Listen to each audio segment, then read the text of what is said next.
the way I spot weaknesses in my playing, I spot weaknesses, you know, even in the middle of a solo. I'm like, you know, whoops.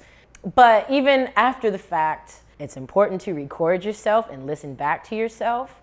Now I'm actually starting to do it so you can actually have a sense of what happened on the gig and how you're coming off.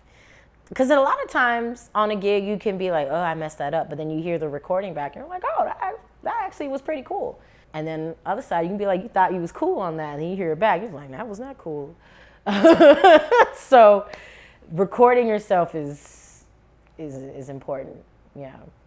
And listening to those recordings. You got to record it and then listen to the recordings. So, you know, listening to my touch, you know, it's just interesting how it varies from keyboard to piano to keyboard to piano. Having the idea of having to standardize my touch on any instrument is kind of something that I'm being more cognizant of, so that, you know, like when someone great sits at the piano or any instrument, like, you know it's them. Like when Mulgrew Miller sits down, you know it was Mulgrew Miller no matter what he's playing. So that's something I'm trying to like be more cognizant of. I mean, and then other things I listen to is just like, did I get that transition right? Oh, work on that next time. Or did I get that chord that time?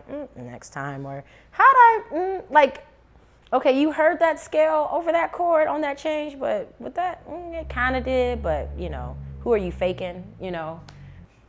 I mean, for any instrument, for any like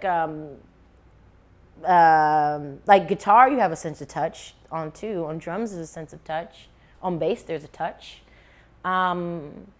That just shows the character in which you hold something. Like holding this like this is just like nice. Where I can be like, you know, that's, you know, there's a time and place for each way to hold or touch something.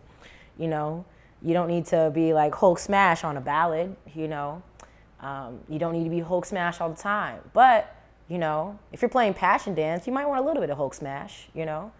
You gotta go hard. Or maybe not, you know, or, you know, if you, so for me, I feel like I tend to have a more, I wouldn't say rough, but a really, I can be heavy-handed.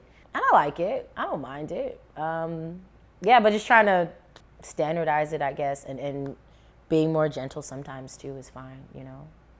Hey, it's Alexis Lombre. If you enjoyed this video, go ahead and like and subscribe.